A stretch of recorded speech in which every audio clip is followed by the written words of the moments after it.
Hello, and welcome to another episode of the GDL podcast. This is episode 6 of Growing Pains, and I'm your host, Jay Uppal. This episode is a bit of a departure from the other ones in this series in that it's a little bit of a heavier topic. Today I'm going to be talking with Kae Cheung, who is a designer, or was a designer at Payload Studios. He was someone I worked with while I worked there. And this podcast is essentially split into two parts. So first of all, we're going to discuss Kae, his background and the design stuff. So that's the first half of this podcast. So going into game design elements. And then the back end is actually discussing his experience at Payload Studios and mine as well. So we both sort of dive into the management and leadership in Payload Studios and what happened there. Payload has recently, as much of the games industry, gone through a bit of a transition where, because of sort of lagging interest in the game and because of lower revenues, they've essentially had to cut about 90 to 95% of their staff.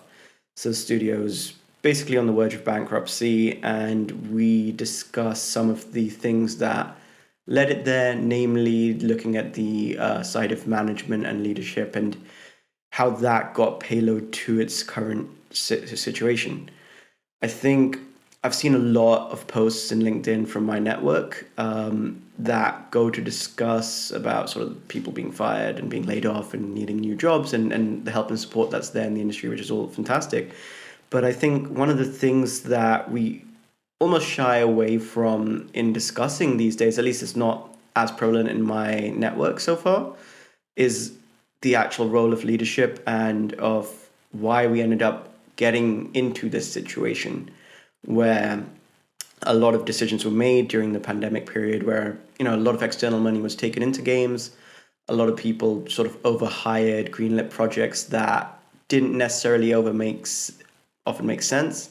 And then, you had the Embraces of the world where it was all about maximizing shareholder value. So I think games in general has had a bit of a rough sort of correction period after that 2020 to 2022 incumbent time when a lot of investment came into the industry. And I think one of the big things that happened with the correction now is that we've seen a lot of these games, a lot of these development studios that have come sort of midway into development of the games, needing to either shut down those projects or let go of those teams because those projects are no longer viable in the current economy. And I think there was definitely a lot of ways that this could have been mitigated. Payload isn't obviously the only company that's suffering from the correction that we've seen this year and from the economic downturn in the gaming industry. But I think I'm using this as a framework to sort of reflect on what's been happening in the industry with a lot of different studios, because in my own time, what I have seen is that a lot of times there is a lack of sort of clear focus within the games industry, especially from sort of leadership and management perspective, in terms of sort of what the mission and values of the actual game team is. And that sounds like very businessy talk, but I do think it's quite crucial in understanding at least what your game vision and what your company vision is and how they align. And I think, as you'll find in the discussion that me and Kay have, that's something that was essentially missing from the later years of Payload, especially as it started to scale. And I think there was definitely a contrast between the values of a lot of the team members and what was happening in studio leadership in terms of the new direction that the company was taking for a while, and sort of how that loop took a while to get to a point where sadly it was essentially in too desperate a situation to necessarily fix all of that. So I think there was just a lot of pushback, as you'll hear in the later half of the episode, within sort of the leadership rungs of Payload, in terms of how a lot of those choices were managed. And I think, it's very easy to criticize on the other side. So I'm not approaching it from that angle. I am just going from the fact that I don't think we've had enough conversations around sort of why things are happening the way they are and why certain people are being let go, why management decisions were made in the way they were without any necessary accountability from those people a lot of times, or at least not as prevalent as I've mentioned it in my own experiences. I think it's really important to talk about that side of the coin. It is a bit of an uncomfortable conversation, obviously, and I think any measure of trying to speak about accountability on a leadership aspect can be a tricky thing to balance, especially if you're, I guess, newly unemployed and want to find another job.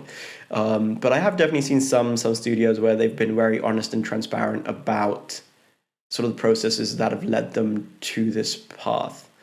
And I hope with this conversation about some of the sort of messy directions that Payload took, it can bring some of those concerns to, I guess, the broader market or the people listening to this podcast, and essentially bring a new layer to this conversation. Because, like I said, I'm seeing lots of people talk about them being unemployed, talk about the issues that they've had, but very little from management in terms of why certain decisions were made and essentially owning those mistakes or, reflecting from them.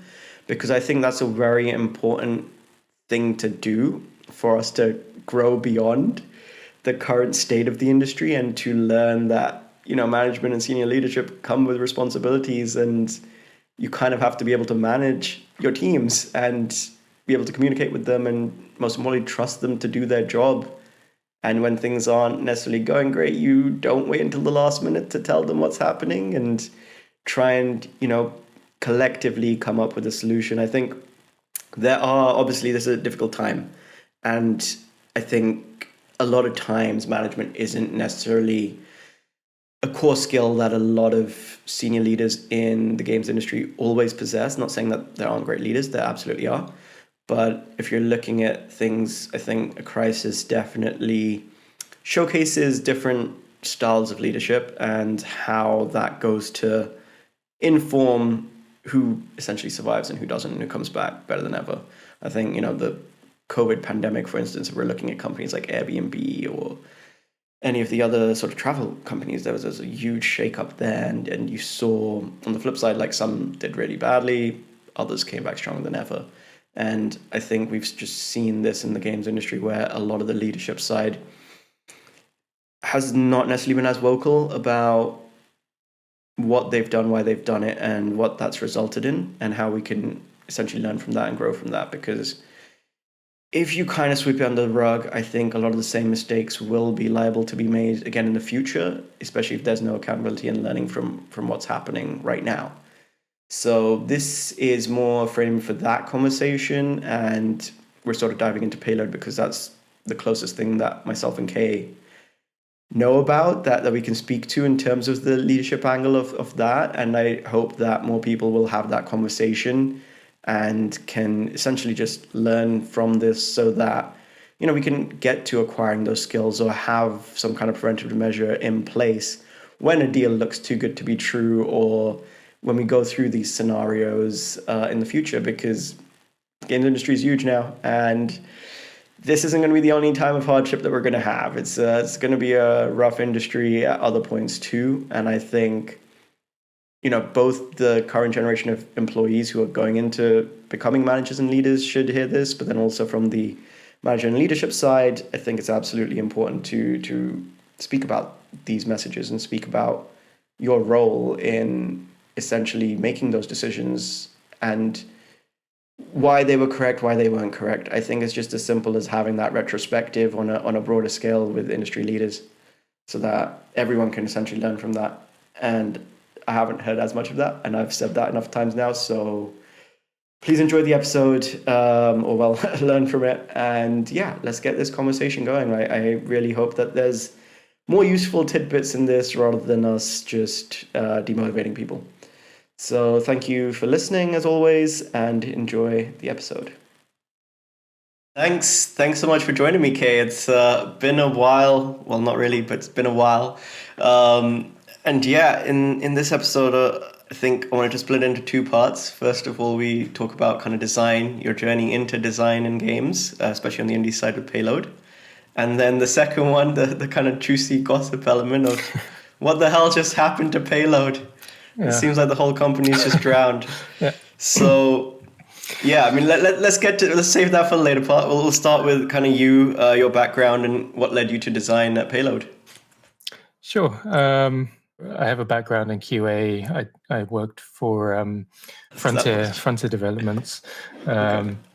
and I worked for a couple of mobile companies back in the days, doing some graphics and other stuff as well, design and UI design. I'm sorry, and other QA bits and bobs. But so I just kind of fell into this role as QA for working for Payload. Did about a year or two, got quite close to the team. And so, yeah, one thing led to another, and they had me on joining the design team for 2 or 3 days every week, which led quite quickly actually to 4 days and then to full-time design. And since then, I've been working on TerraTech 1 and 2, plus some unannounced projects. As a designer, I moved from junior to full-time designer in about half a year, maybe more than that, maybe 3/4 of a year. But it was quite quick, the transition Nice. from moving from QA to design to full-time design as a full designer. Neat. But yeah, that's me. Yeah, TerraTech 1. Cool. I mostly worked on post-launch content. And then TerraTech 2, I worked on that since almost the beginning, through to our early access release, doing all sorts of different stuff, doing all sorts of design. Nice. Oh, that's cool. I mean, it's also interesting. I didn't realize you actually had the mobile background as well. I think a lot of people in Payload did that, right? Like Russ himself started with mobile, then was very much like mobile's gonna die, so I'm gonna go to a PC console. I still remember the early chats I had.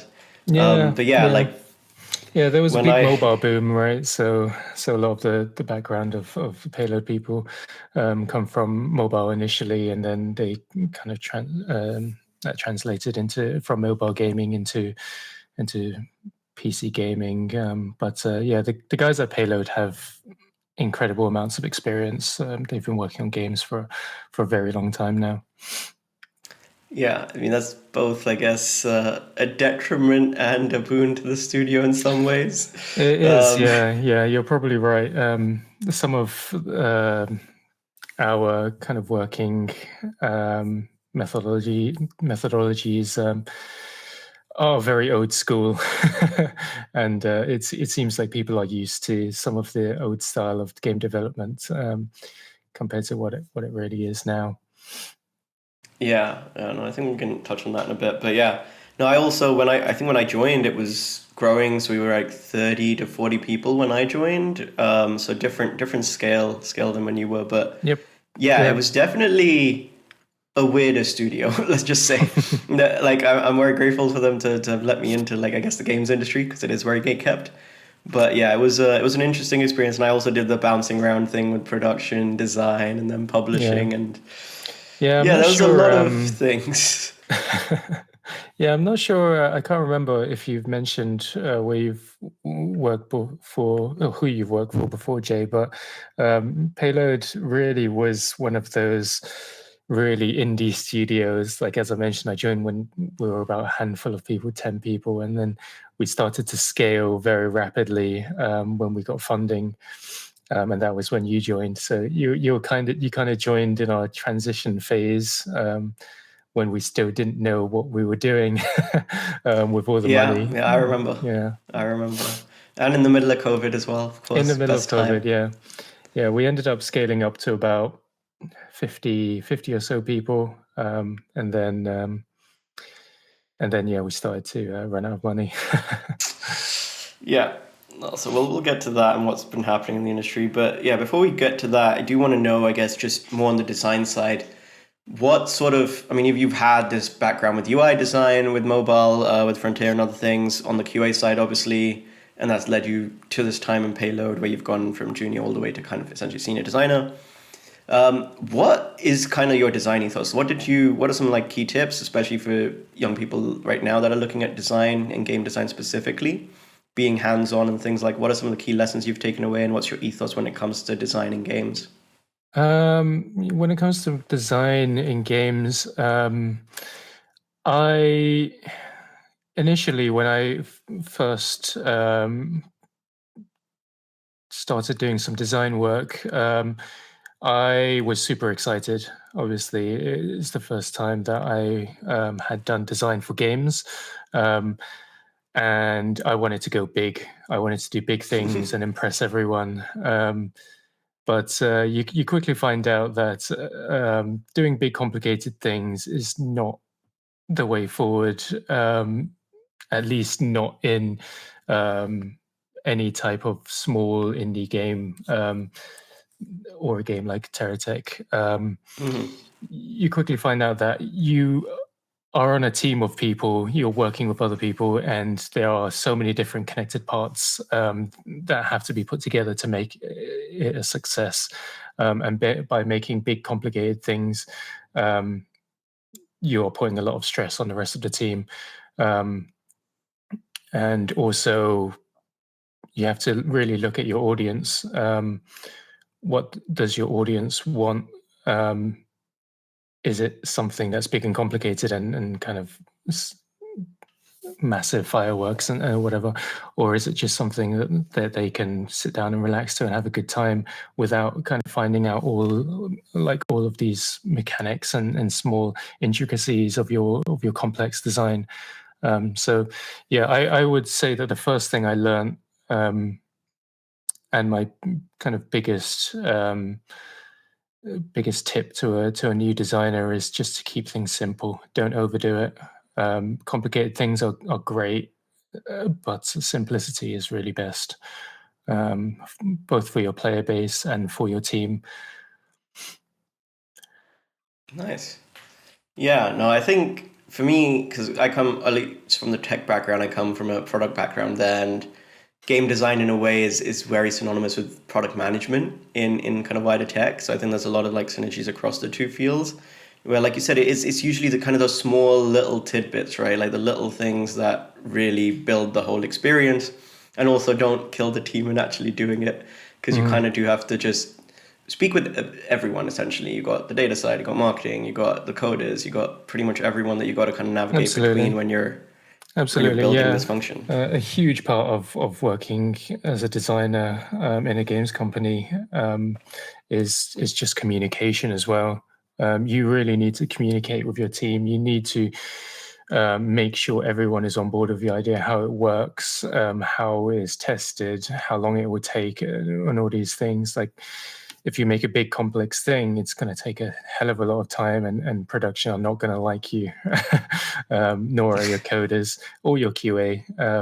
Your artists might still be on board, but everyone else is going to be super annoyed at you. So yeah, it's best just talk to your team, talk to everyone, explain exactly what kind of you want, what your vision is with your design, and then make sure everyone's on board.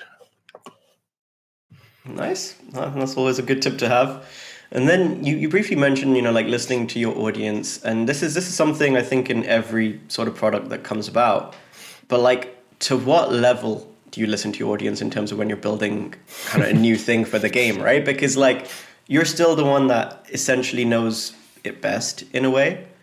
Yep. So I think there's a lot of times where gamers, or even if we're talking kind of general products, people think that they want something, and they think that this would be really cool to have. And I think we had a lot of things in TerraTech where there were just a lot of technical limitations, especially looking at like the console side, for instance. So how do you balance like listening to the audience versus sticking to your kind of product design, like the roadmap that you have in terms of what Mm. you're building, right? Like, at what point do you take that feedback on? At what point does it actually inform design? And at what point do you actually say, no, I know what I'm doing with this. I'm not really going to listen to the exact sentiment of what the users are saying. So what's sort of the points where you kind of balance that interaction? um, this is probably a very difficult question to answer. It's highly situational. Um, and it differs between what you're actually calling your audience and who's like who's playing your game at the time. But at Payload Studios, we really advertised ourselves as a community-driven design or community-driven game. And initially, the founding members really thought that community-driven design and game development was the way forward. We initially listened a lot to the community. I would say that a significant amount of game road mapping, design elements and functions were taken from from community feedback, and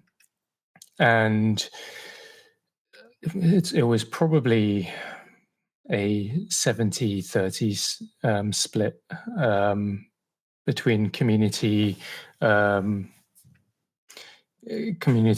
kind of wants and needs and changes and things that between and compared to stuff that we designed and thought in-house.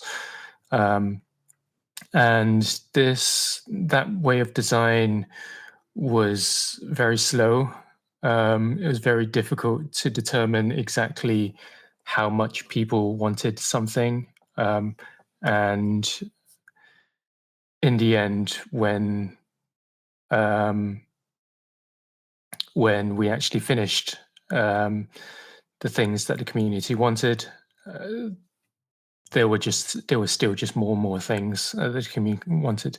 The community is always going to be vocal and loud and angry about things they want. So it brought on a lot of stress for the team to keep the community happy, especially our producers and road mapping. It was a lot of trouble getting that right. We did a decent job of it. TT1, I would say that was quite a successful game. But personally, that probably isn't the kind of split that I would go for. In my opinion, it's probably better to have more of a kind of maybe an 80-20 split in the way of the design team instead of the community. But again, I mentioned this is highly situational. At different parts of the game, this can change at different points. I feel like when you are starting to create your game and you throw your kind of initial ideas out there, at that point, it's not very useful to listen to the community. You might get some good ideas here and there, but none of it really is kind of set. Everything is changing. So although they might add a piece here that's useful, it might not gel with an idea that you've got in the back. And the amount of information that you need to share is humongous as well. And then throughout game development, I feel like while it's not your consumer audience that needs to be providing feedback, and I think that it's very, very worthwhile having your team play it and give feedback. Just a smaller group of people, a subset of your audience, not the whole community, like you would expect a game that is labeled as a community-driven project to do. But yeah, just you really need to kind of get the feelers out there for specific features, and it needs to be very precise feedback about specific things. and then on release, then the kind of community feedback shifts a bit more, and you probably should listen to your audience a lot more once you have kind of a more solid product out there. Yeah. So it's different at different times, and it really depends what you are calling your audience at the time. But yeah, I mean, I think that's like an interesting sort of perspective, because I guess one thing specifically with the whole early access thing is partially to get the game in your community's hands. I guess that's close to release, but not quite there, right? To almost course correct to know if people are going to play it, right? Yeah. Like, is it?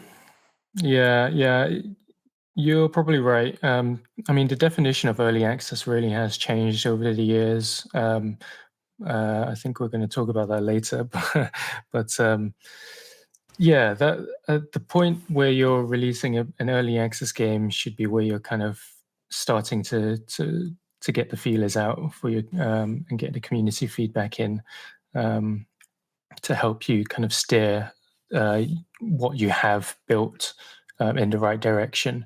It shouldn't really be from the get-go. And then I guess on the flip side of that as well, like when the team is sort of working on this game day in, day out, right, you tend to sort of get tunnel vision. I definitely saw some of that when I was at Payload, where it was like, if you hadn't, especially when people have been with this for 3, 5, 10 years, whatever, with one game, and especially with something like Terra Tech, which was essentially a living game. It wasn't free to play, but it had that model. Like you kept on putting out content every couple of months, lots of bug fixes. So it had that sort of constant development that you will commonly find in a free to play game. It didn't have, the economy side of it as much, but it was essentially a live service game. So in that perspective, I guess when you're looking at it over time and you end up having almost this tunnel vision of like, we've done this, we have these kind of skins, we have these kind of mazes, these kind of maps. At what point do you stop then like innovating, right? Like where does it help then to get somebody new, like from the community, or get somebody outside to come in and look at the game and be like, actually I have a whole different perspective on what we can do here. Because you've been in it so much, you kind of almost limit the amount that you can think around what's possible in the game at some point. Yeah, absolutely. Yeah, it's really, really important to get people outside of the development team to look at it, look at your game. But again, that has to happen at a specific, well, not specific point, but a rough kind of midpoint of your project. Throughout, I feel like from the beginning to kind of that midpoint, it's still super useful to have your team. And I don't mean the people who are designing it and coding it, but everyone, like if you have comms, production, artists, everyone really needs to be playing and play testing the game at that point until you get the external feedback in, because everyone needs to be on board with the vision first of all, and because from all the different backgrounds of people, you'll get a good varied amount of feedback, which is good enough for until that midpoint where you then need to start getting more and more feedback in from outside, because you're right, that tunnel vision starts to kind of start to come together, because you as a team are getting more on board with the idea. So then you need to get other people outside to kind of correct your course almost. Yeah, I do remember the kind of the weekly, like I think near the end of my time at Payload, it was the weekly playtest for TT2, where we all went in, and then I think we had some people from the Tentacle Zone come in at times as well.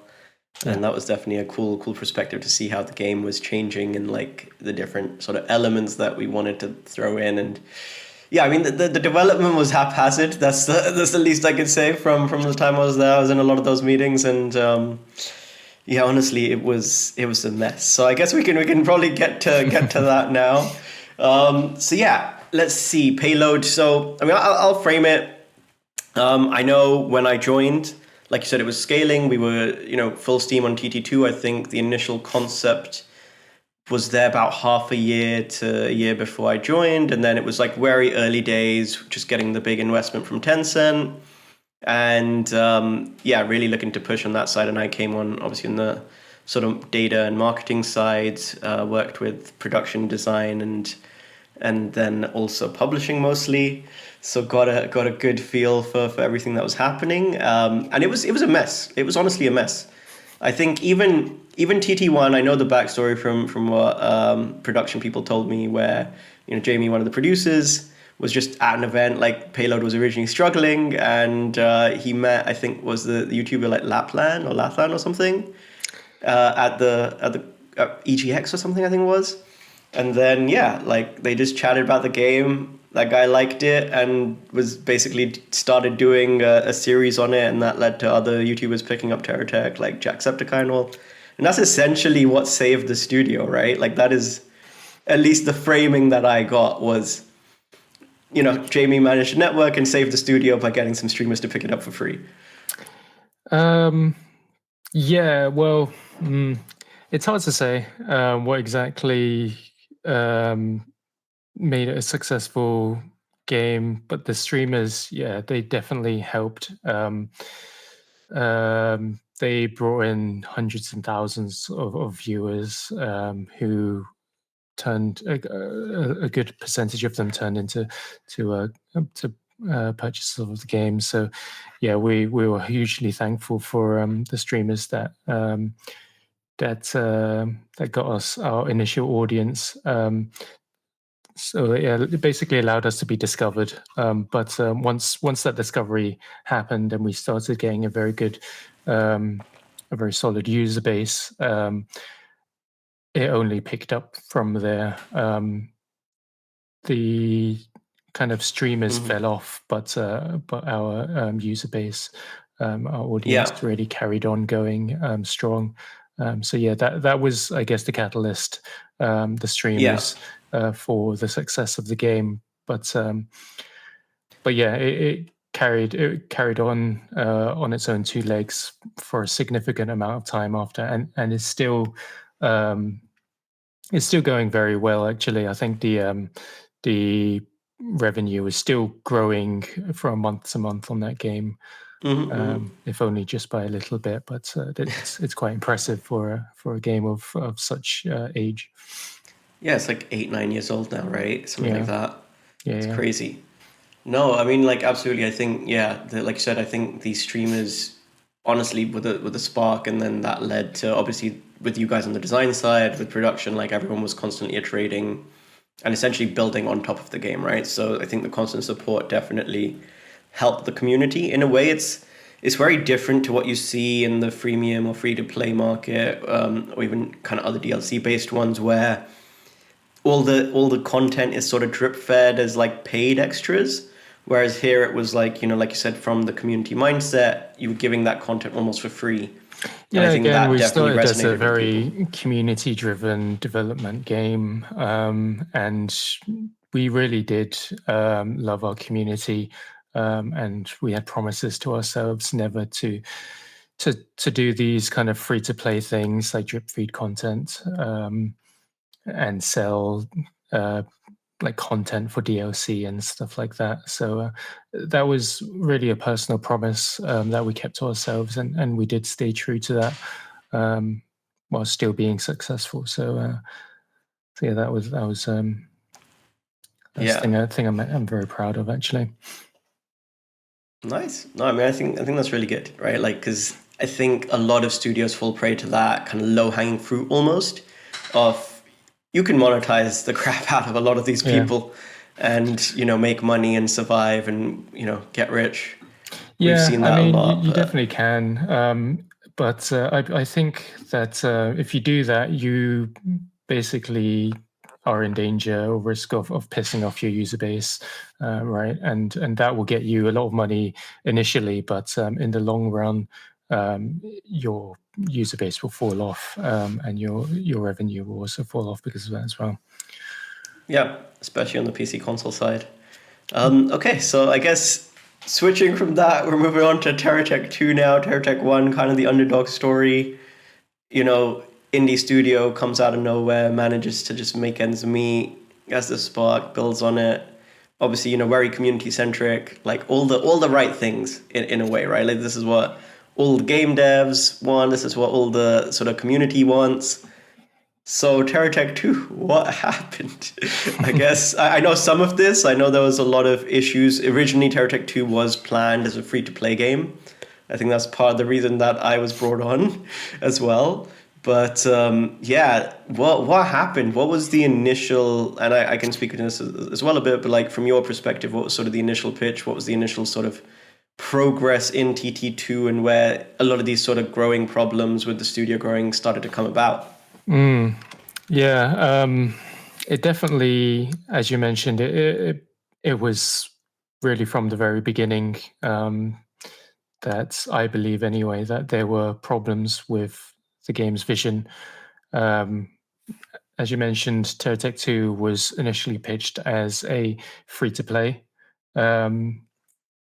and from then it really had identity problems and pitching problems with that model. And it ended up with us switching formats a couple of different times.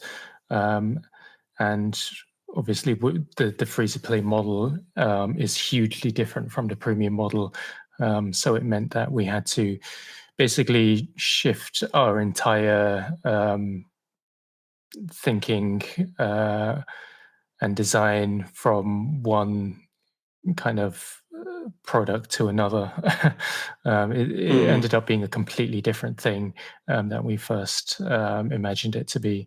But it really was, yeah, from the beginning, the kind of free to play, or I guess it wasn't completely free to play. It was a freemium model that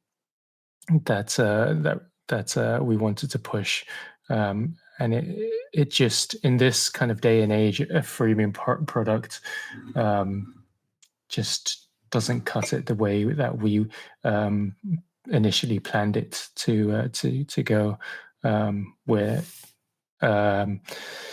the design revolved around basically pleasing the shareholders. Yeah. Yeah, no, I think, I mean, this is actually a point that's come up before on this podcast where we like, indies, please don't make a free to play PC console game. Just don't do it. It's like a death sentence because one is the amount of resource that you need just from like the data infrastructure side and the expertise in terms of building that out, because it is about monetizing players. It is about retaining their attention and keeping that user base invested. And it's, I mean, with the games market being as saturated as is, that's so hard to do in this market. So, you know, for an indie to do that is just extremely tough anyway. Absolutely. But yeah, I do remember like in the early conversations that I was having where we were looking at kind of the data centers, looking at the back end of what this game might look like, there was so many issues in terms of the infrastructure side of how we could build that. Especially because it wasn't supposed to be like an instanced game. It was going to be unique for every PlayStation and all this. And I was just like, I mean, there was a lot of dreams. I think, you know, it's always good to dream big, but like... I think we'll talk about reality, this later, but yeah, absolutely. Well, we're out later. We're kind of out later now, right? Oh, yeah, later. Okay. We're out later. But yeah, no, so I remember a lot of those early conversations and a lot of the frustration. And I think from what you mentioned as well in terms of almost this value set of the studio being about the community, about sort of a lot of the development, a lot of the design iterations from TerraTech 1 and the people that, you know, were involved in Payload. One of the reasons that they went there was that they had this value system of essentially not being predatory on their consumers and being so consumer-centric and player-centric for the game. That in a way, like, yeah, the whole idea of doing a free-to-play game is completely out of, I guess, the value set of most people that work in the studio at this point. Yep. So it is at the point where TerraTech 2 is imagined and pitched internally to the company. Actually, there was a lot of moans and frowns about it. As I mentioned, that really was the beginning of our problems. The kind of model that we decided to go with, but the company, as I mentioned, we're still quite small at that point where we wanted to make TT2. We were still maybe around 15 to 20 people at that time. And a lot of our kind of original people were still working in their positions were quite tight knit at that point, and we just didn't like the idea of using or seeing your your kind of player base as the cash, right? As the Yeah. thing to take advantage of. But yeah, we were not on board with that. But there was a But I mean, dream, right? There was someone's yeah, dream, someone's dream. and we had to go forward with that, and it's created a huge amount of problems internally, not only with the ethical side of thing, but with how we were going to change the design of or what TerraTech was to kind of fit the gaming model that we were going towards. Yeah. I mean, I will put one counter argument against that, in that I think the Tencent investment would have never happened if the game wasn't pitched as a free-to-play game. Like, I know it's not in the ethos of the company itself, but yeah, I think that investment was quite largely there because, well, one, the tentacles on side with the community outreach that Payload did, but then two, the actual fact this was going to be a free-to-play game, because I think that's where Tencent definitely saw a money potential rather than having another premium game on their bandwidth. No, yeah, So you're absolutely right. I believe that as well. I don't think Tencent would have given us a penny of their investment if we decided to launch a premium product up front. But we managed to yeah, get their investment, and then slowly over time, we managed just to to turn it back transition it into away. a premium game. I mean, that's a win in itself, right? Yeah, I mean, we were kind of forced to do that with all the kind of problems that we ran into. You mentioned previously that an indie company trying to make a free-to-play kind of server-based game is absolutely insane. We didn't have anything of what we needed to make it a success. We really needed the experience. We really needed people who knew how to make those games, and Yeah, and a crap ton more money. yeah, and build that from the basically foundations, and yeah, all the money to host the servers. But yeah, eventually we understood that it was not the right decision, and we pivoted. Yeah. So, okay, I'm going to like call out the elephant in the room a little bit here. I think for me, the weirdest thing, because obviously I was sitting across all these teams, and I remember going to design sprints. I remember speaking with kind of Robin Publishing. I remember being in production. And I guess the biggest bottleneck going to the someone's dream part was sort of, I guess, the studio founder, Russ, where I think a lot of TT2, TerraTech 2 was his sort of vision and dream for what it wanted to be. And what I got from basically every other lead in the company, or most of them, was almost this kind of frustration and stress where he almost had like this death grip on the studio leadership, where whenever I would question, so what's happening here? Why is this happening? And we had a lot of team syncs where various people would complain. I know even in the company catch-ups, there was a lot of uncertainty about the game that was very vocal when it was first announced to be free to play. And what the answers that I always ended up with was, this is Russ's studio. He has final say in everything. And I think from a leadership perspective, there was almost this lack of kind of ownership. And this is a problem that I've seen a lot, I think, in the games industry, especially when we're kind of looking at indie scaling, but even broadly in other kind of companies as well, where you get to a mid-sized company and you have this one sort of visionary leader that has established this company that's gotten you to the point that you're at. And they essentially almost have this kind of micromanaged thing where they can't let go of their dream. They can't let go and let the people underneath them sort of direct and build, or I don't know, at sometimes even take on board some of that. feedback in a way, which is what it seems like happened here. If like everyone around you is telling you, we don't like this vision, we don't really agree with it, but you kind of bullishly go on. And I mean, I think there's merits to that, and there's falsehoods to that. Like that has worked for a lot of big companies, right?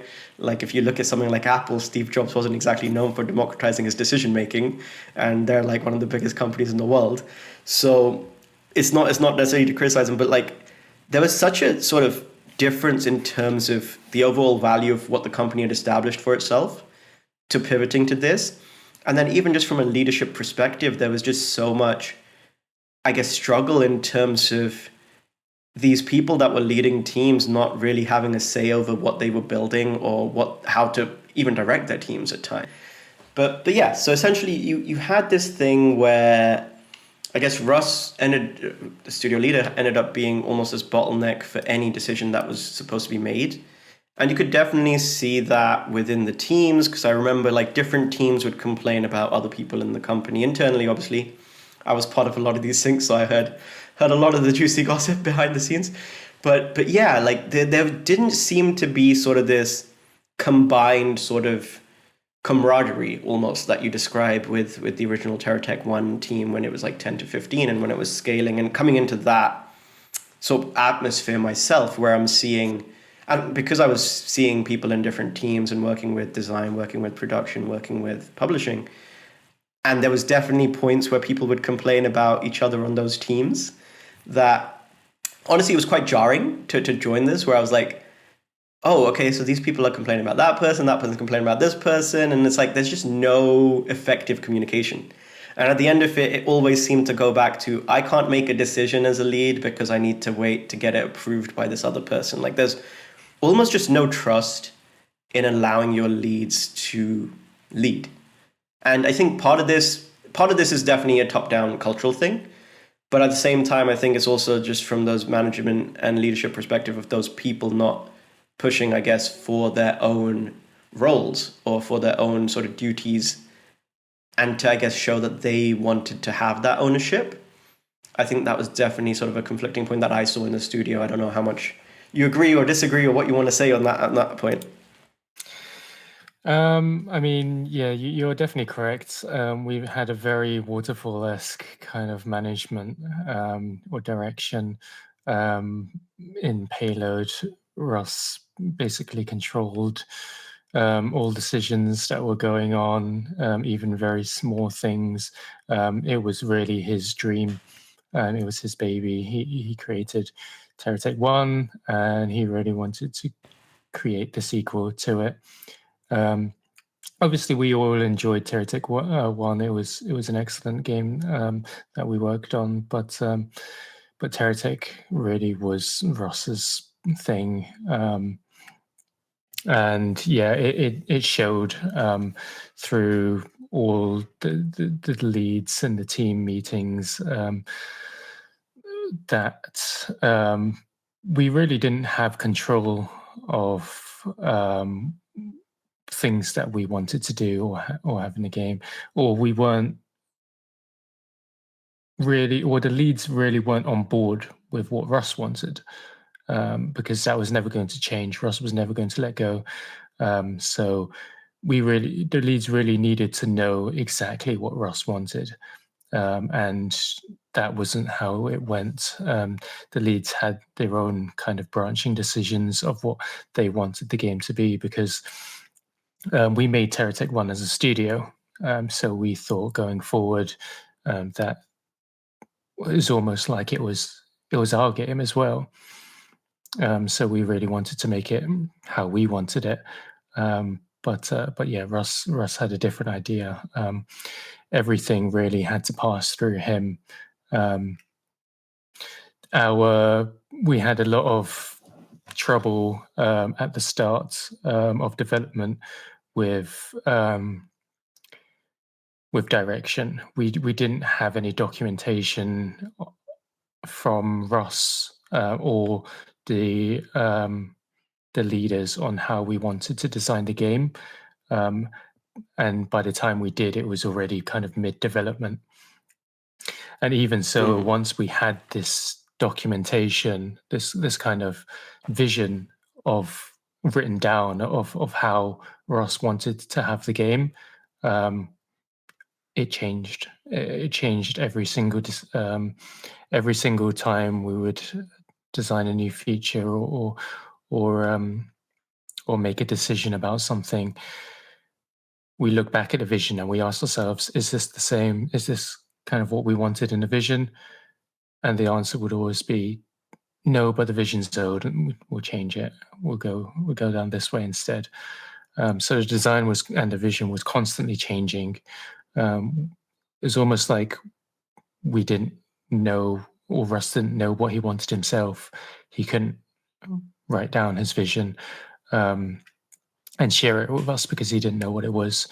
So the kind of direction we were going with TerraTech 2 kept pointing in all sorts of different directions all of the time. And that just generated that feeling of no control within each of our kind of teams. And so, yeah, the leads couldn't lead because they didn't know going forward what really was the vision, what Russ really wanted with the game. I guess one thing I'd be curious there is just like, obviously, like, you know, when he first started, he wanted it to be that free-to-play game. What convinced him in the end to change it into the premium model then? Like, what? Because clearly things changed, right? So things changed, his vision changed. So clearly there's some impact. As design went forward, as development went forward, not just design, as development went forward, these problems would start occurring that we kind of told or discussed in the past. These problems would start occurring, and Russ would start to understand that this just wouldn't work the way that he wanted it to work. But he needed that in front of him to understand that it just wasn't working the way that we wanted it to be, or he wanted it to be. So we had to shift our direction that way, or he would shift his direction because of those decisions or because of those problems that would occur. And that's why you see, or you hear about TerraTech changing from free to play to a premium model, and you can even see still from early access, the game has changed so much because we was at that point we were still changing directions all the time. Yeah, no, I get that. It's honestly, I think more generalizing here, but if you're doing a studio, if you're doing a company, I think, you know, as a leader, you do need to have a clear vision for what you want. And I mean, what it sounds like here is that over time that vision changed for Russ. Yeah, you know, it was two things. So yeah, Russ's vision kept changing all of the time, but also the leads had their own kind of vision that they wanted to include in the game that conflicted with things that Russ wanted, and they couldn't really come to a decision on what to do with that. Yeah. So yeah, no, that sounds like a recipe for disaster, right? Like you basically no one's on the same page is kind of what I'm hearing here is like, and I definitely saw some of that. I definitely saw some of that with a lot of, I guess, the frustration from different leads being like, hey, it's, you know, I want this, but at the end of the day, it's this guy's studio, so I've just got to follow along because, you know, and I think that's a danger in such a sort of passion-driven industry like games where, you know, you're giving up a lot to work in games. That's, I think, a very just fair statement to say when you look at the whole world. Right, yeah. So you know, if on top of that you're not passionate about it, or if there's politics being played, or if there's, you know, like, you know, if you don't mesh with that vision, that you just don't have the passion for it, it becomes so much harder to believe in a product like that. Absolutely. And I mean, just generally speaking, like I said, with any startup, any studio, any company that you're building, I think it's so important at a leadership level to have a clear sort of mission and vision for what you want this studio to be and kind of the values that you want it to represent. And obviously that was changing here, and a lot of people weren't necessarily sort of on board with that change, but also didn't necessarily have, I guess, the autonomy to really impact it in many ways themselves from the sound of it, because you did kind of have almost this bottleneck at the top with that sort of very waterfally hierarchical system that was set up. And I think, yeah, from the sound of it, that led to a lot of issues in development.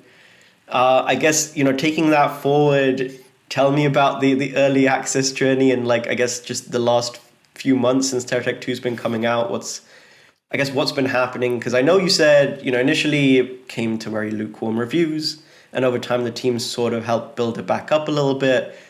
But then, it feels like, I guess it was a little bit too late for it to count. But yeah, so what was the journey to early access, the point to release, all of that? How did those decisions get made? What was happening within the team then? Yeah, I mean, going back to something that we touched upon earlier, we started off as a very small team. We had little to no kind of experience in leading a larger team to create a game as big as TerraTech 2, or what we wanted TerraTech 2 to become. And as we were growing, we just didn't know what to do with the money. We overhired. We didn't cut where we needed to cut, and we didn't have a clear idea of how much or how long we had with the money that we were given. So we just quickly ran out of money very abruptly as well. And we were basically forced to release an early access to try and pick some of the money flow back up. And yeah, the game itself, when it released in early access, was not ready. Our idea of what early access is was wrong. Basically, early access has changed so much over the years, and now in the current generation, if you release an early access game, your players really expect it to be a very polished game, like almost even just a pre-launch. And that's completely different to what early access really was in the past, where you can actually release a game very early, maybe even in an alpha state, and have the community play it and provide feedback and go on from there and develop from there. But yeah, we released it in that state, and the community, the public just tore us to pieces. We knew it was going to be bad, but we didn't expect it to be this bad, and we just couldn't. We basically, when you release a game in early access, that release is really where you're earning most of the money, and if you fall to negative reviews, even a mixed review state on Steam, your game is basically doomed. It's very difficult to pick up the review score, and to get the money trickling in again, at least at a point where it can sustain a company as big as we were. And although when we released, since then we've picked up the review score to a much higher than it was when we released in early access. It's still not getting us enough money to sustain ourselves. You really need one of those big update moments or releases to kind of garner all the attention again from the public to get you back on track. And we couldn't find those moments to do so. We just we were so far away from an actual release that was probably the only thing that could really really save us. But yeah, since that point, we ran out of money quite abruptly, and we had to start making adjustments to the company and start laying people off. And at that point, we also had some internal conversations going on with some other companies, talking about side projects, work for hire, and other investment deals.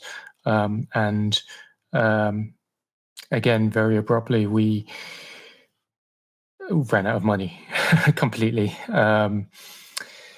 And yeah, I believe this could have been all avoided via more planning, more careful planning, and less reliance on the dream. We believed in it too much, and things just don't always go your way, and investments fell through, and the as I mentioned, the public tore us apart in our early access. TT1 was still going okay, which was basically our kind of silver lining, but again, we still were releasing content for TT2 regularly. We had a team still on it, so the money that we were getting from TT1, sorry, really didn't account for any TT2 development. And so, yeah, when one of our investments fell through again, we just had nothing to go on, and we had to make huge layoffs again for the second time. And that time it was myself included. The amount of money left over was really too little for anything, really. So Russ kept on a very small team of people that were absolutely necessary to keep the game alive until the launch window. But aside from that, that team, everyone else got let go. I think most of the leads as well, right? Well, yes, pretty much all the leads as well. Yeah, and the people left behind, the people that survived, really don't have the easiest path ahead of them, and their job is in jeopardy as well. Like, just going forward, there's no knowing when they'll run out of money suddenly, if they'll get the game completed in time, or if the kind of full release will, get them the money to carry on. So yeah, it's just not a very it's not a very positive position that the company is in right now, and it's looking more and more like Payload Studios is probably just going to go under if the slightest mishap happens. Damn, yeah. I mean, that's sad to hear, right? Like, but I think this is also, in a way, the harsh reality of the gaming market today. I'm going to sort of paint broader strokes now from the analytical mindset of what I know of what's been happening to, I guess, explain some of the shifts that have happened and how, even led to something like this and what we're seeing. I mean, that Payload is not the only company going through this. I think there's a lot of studios out there in the UK and abroad that are facing this shift, partially because of the economic downturn. I think what happened here was a case of what the industry didn't realize was with COVID, when everybody sort of stayed at home and gaming became so big and so mainstream, is that fact that gaming became a mainstream form of entertainment And I remember being at Newzoo, we were talking about, how gaming's bigger than film, it's bigger than music, all of this stuff. And so you got a lot of mainstream investment, people like, I think, Tencent and Embracer and a bunch of other, and those are inside games, but looking outside games as well, we saw a lot of investment firms, a lot of money flowing in. And on the flip side, technology also advanced to a point where developing games is easier than it's ever been. And on the flip side, the sort of money that flowed into games at that point was more substantial than it had ever been. And we had a lot of these studio structures. I don't think Payload's the only one, where it was very lead dominated, and had kind of that waterfall hierarchy, because a lot of the, I guess, leadership, and this is when I mentioned that fact of the detriment of having somebody with a lot of experience. And this kind of goes to that quote of, does that person with 20 years have 20 years of cumulative experience? Or do they have 1 year of experience repeated 20 times over? Right? Like, do they actually grow with it and learn as the economy and the whole system evolves? And I think what's happened with gaming here is that it's become a mainstream forum. A game like TerraTech and TerraTech 2 is made for younger audiences primarily. And that audience expects, like you said, with early access, with these kind of things, with the level and quality of games coming out, the expectations for what a game is and how it should play are so different to what they were even 5 years ago. Yep. Like, it's a whole different market. And so what we've seen here is that you've had a lot of sort of incumbent leadership from sort of the olden days almost of how game development worked, how game systems were, when it was still a niche, right? When it was still, and this isn't just games, it's happening in anime and a few other industries as well, where a lot of sort of the old mindset before it became sort of this forefront main thing that was a form of entertainment for the masses. It used to be for the outcasts and for a very specific sort of set group, like the player archetype 5 to 10 years ago in terms of who is a player is so different to what a player encompasses now. So we're in this completely different market, and I think a lot of people have not adapted to that change. I think there's also part of that mentality, I think, a lot of times in especially kind of European places, other countries too, but here where it's a bit slower to adapt to sort of the growing scope of the world in a way, where, and I think Payload kind of shows this, and a lot of other companies that have struggled in a similar way show this, where a lot of times you kind of get stuck in your ways of working. Yeah, stuck in your approach, like stuck in your thought of what early access means, stuck in your thought of what it means to release a game, of what a game should even be in terms of the free to play to monetary sort of perspective. And like you said, these are all different models.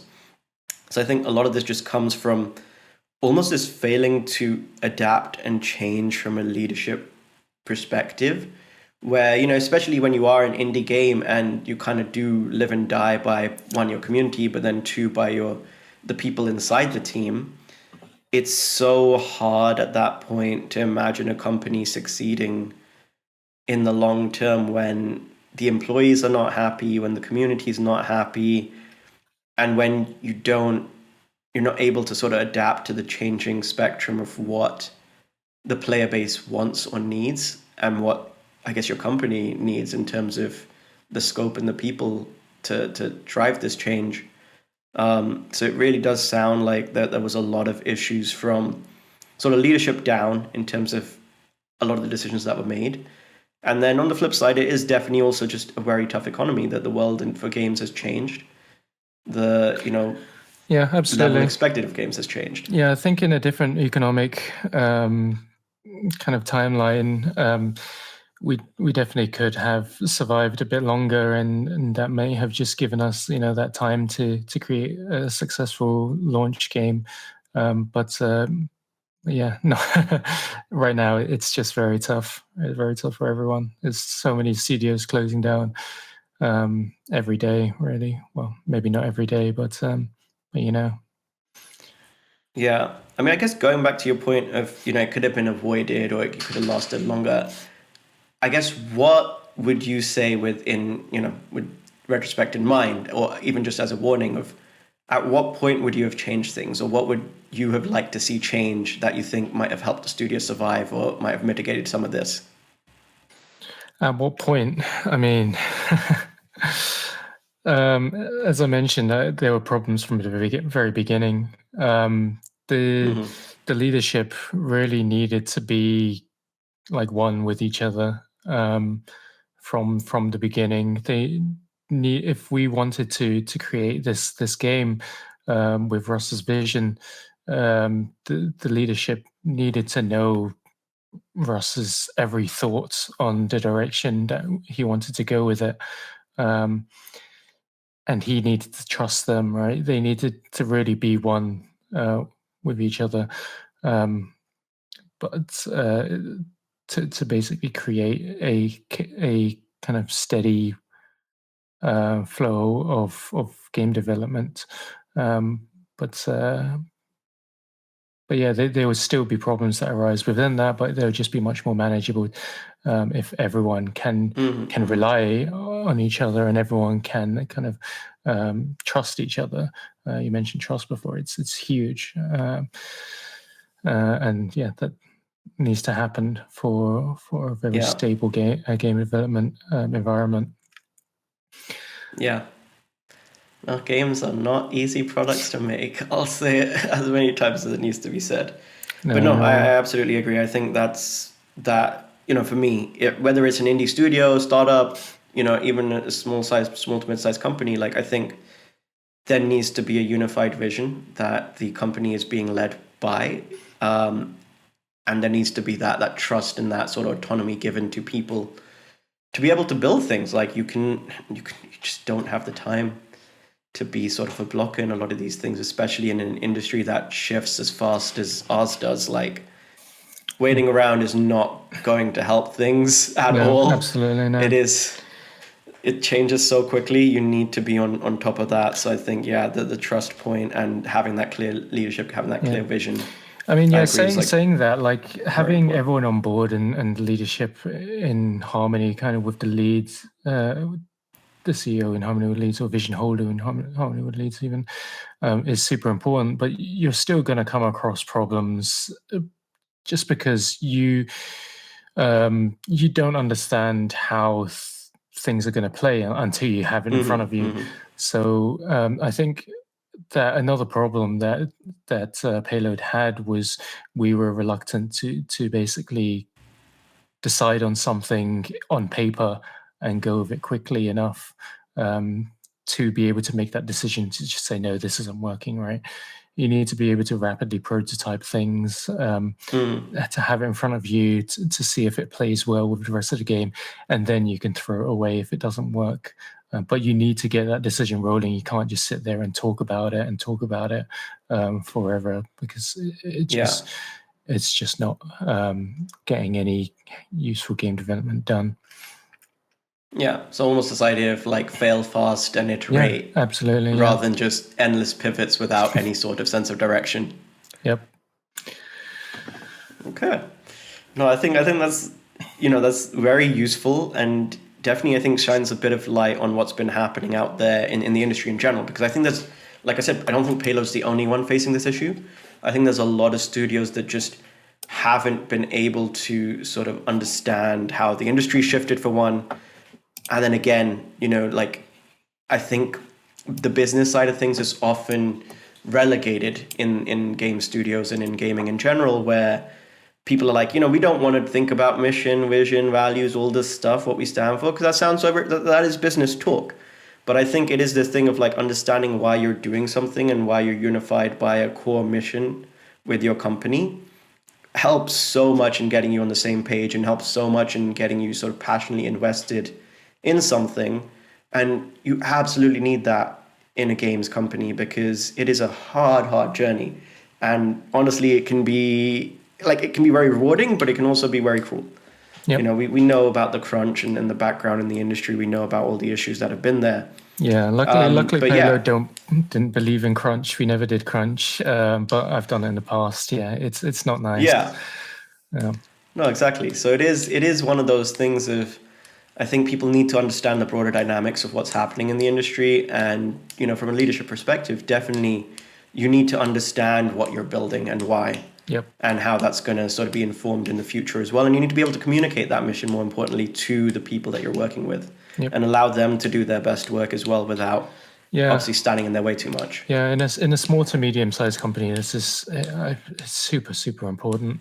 Once you get bigger, it's impossible to get everyone on board, but you still need your leadership to be on the same page as each other.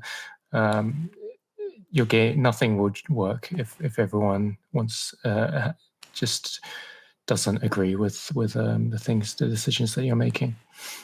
Yeah. No, in a way, just to I guess round it up, I think all of what you kind of said about TT2, about the design, about all of that, kind of goes back to that first point that we discussed in your first sort of key piece of advice to all prospective designers. And I guess there's something you can hear internally as well within Payload, is that, keep things simple, right? From the sound of it, there was just so much ambition without a direction, and so much complexity to TT2's plan and like overall vision, that like it was so hard to communicate across teams, and it was just obviously this big, cool, ambitious thing, but it sounds like it just burnt everyone out, and nobody really knew what they were doing. Yeah, it's kind of it's like it goes back to what I said as well. It's like, know your audience, right? What kind of game are you making?